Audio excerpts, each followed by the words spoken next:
एक टाइम था जब जर्नलिज्म को बहुत ही नोबल एंड रिस्पेक्टफुल प्रोफेशन माना जाता था। हाँ, उतना नहीं कि जितना एक डॉक्टर या इंजीनियर को माना जाता था, लेकिन जर्नलिस्ट, राइटर्स और मीडिया के अदर सेक्टर्स, इन सबको crusaders of a new and transparent world consider किया जाता था। ऐसे लोग जो सच जानने के लिए किसी भी हद तक जा सकते हैं। लेकिन आज ऐसा टाइम आ गया है कि media has become a laughing stock of all the professions. किसी ने क्या बोला है उसकी स्टेटमेंट को ट्विस्ट करके, मैनिपुलेट करके कुछ और दिखाना, ये बहुत आम बात बन चुकी है आजकल के मीडिया में।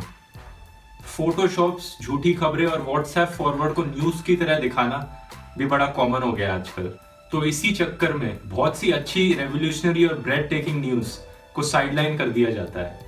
तो मैं इस वीडियो में आपको ऐसी कुछ एग्जांपल्स दूंगा अच्छी खबरों के जो मेन स्ट्रीम मीडिया कभी नहीं दिखाता है, और बाद में उनके कुछ ऑल्टरनेटिव सजेस्ट करूंगा। लोग अपने गांव को छोड़ के शहर की ओर आते हैं अपने सपनों को पूरा करने के लिए, लेकिन यहाँ पे एक कपल है, विवेक और जूली कारियप्पा, जो अपने शहर को छोड़ के गांव की ओर गए अपने सपनों को पूरा करने के लिए। और ना ही इन्होंने अपने सपने पूरे किए, बल्कि they manage to live a satisfied and fulfilled life. इन्हें फार्मिंग का पहले से कोई आइडिया नहीं था, लेकिन उसके बावजूद भी सिर्फ अपनी विल पावर और डिटर्मिनेशन का यूज करके इन्होंने एक ऑर्गेनिक फार्मिंग की कंपनी एस्टैब्लिश करी, काक अदावना ऑर्गेनिक फार्म। ये बहुत ही वैरायटी ऑफ ऑर्गेनिक प्रोडक्ट्स बनाते हैं आज के टाइम पे इनके पास 30 एकर्स ऑफ लैंड है, जिसमें 6 एम्प्लॉयज काम करते हैं। उन 6 एम्प्लॉय में से 2 इनके खुद के बेटे ही हैं जिन्होंने अपने पेरेंट्स के लाइफस्टाइल को अपनाया। इनके simple but discipline lifestyle, farming business और बच्चों के लिए होम स्कूलिंग, कारियापा फैमिली इसका सबसे अच्छा एग्जाम्पल है आज के टाइम में कि लाइफ में पैसा ही सब कुछ नहीं होता है।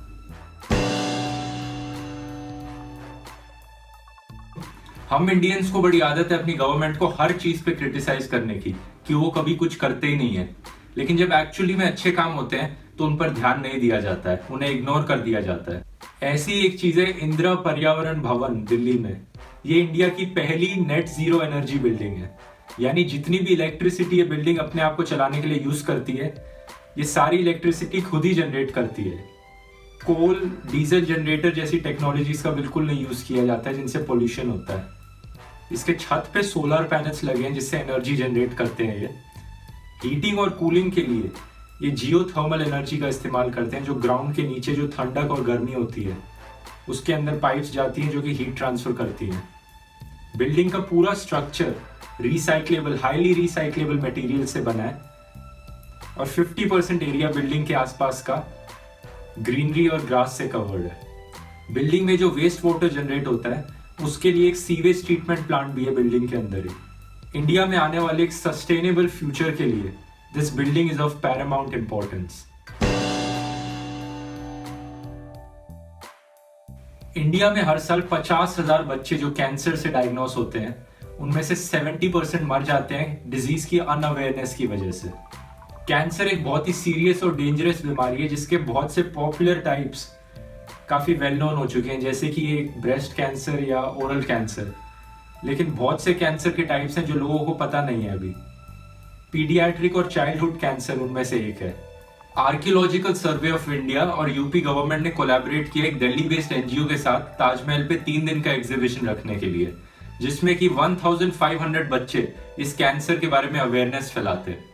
प्लान था कि पूरे ताजमहल को गोल्ड कलर लाइटिंग से कवर कर देते इस कैंसर को सिंबलाइज करने के लिए, लेकिन एएसआई ने इस रिक्वेस्ट को डिनाई कर दिया। मुझे लगता है बहुत ही अच्छा इनिशिएटिव था ये।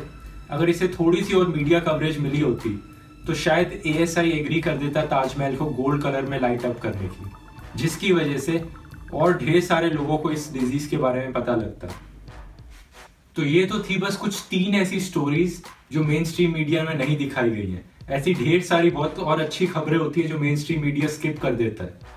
थैंकफुली कुछ ऐसे ग्रुप्स हैं जो इस इडियोटिक कंटेंट से फाइट कर रहे हैं जो मेन स्ट्रीम मीडिया और ऑनलाइन दिखाया जाता है।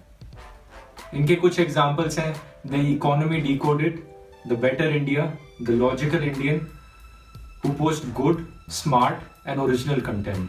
ये वीडियो एक्चुअली मैंने इकोनॉमी डिकोडेड के साथ कोलैबोरेट करके बनाया। ये एक यूथ ब्लॉग है जो दिल्ली यूनिवर्सिटी में बहुत पॉपुलर है। यहाँ पे आप जाके इनकी वेबसाइट को देख सकते हैं और इनके फेसबुक पेज पे आप फॉलो कर सकते हैं। आपको ये वीडियो कैसा लगा आप मुझे कमेंट्स में बता सकते हैं। अगर ज़्यादातर लोगों को ये वीडियो पसंद आएगा इस टाइप का, तो मैं फ्यूचर में ऐसे और वीडियोस बनाऊंगा। धन्यवाद। करते हैं, यकीन नहीं होता ना, लेकिन मोदी और केजरीवाल दोनों का यही मानना है कि सेंट्रल गवर्नमेंट स्टेट गवर्नमेंट को काम नहीं करने दे। हर इन्फ्लुएंसर को ट्वीट करने का टाइम और हैशटैग ईमेल कर दिया जाता है, और हर कैंपेन के लिए, हर ट्विटर कैंपेन के लिए इन्हें 50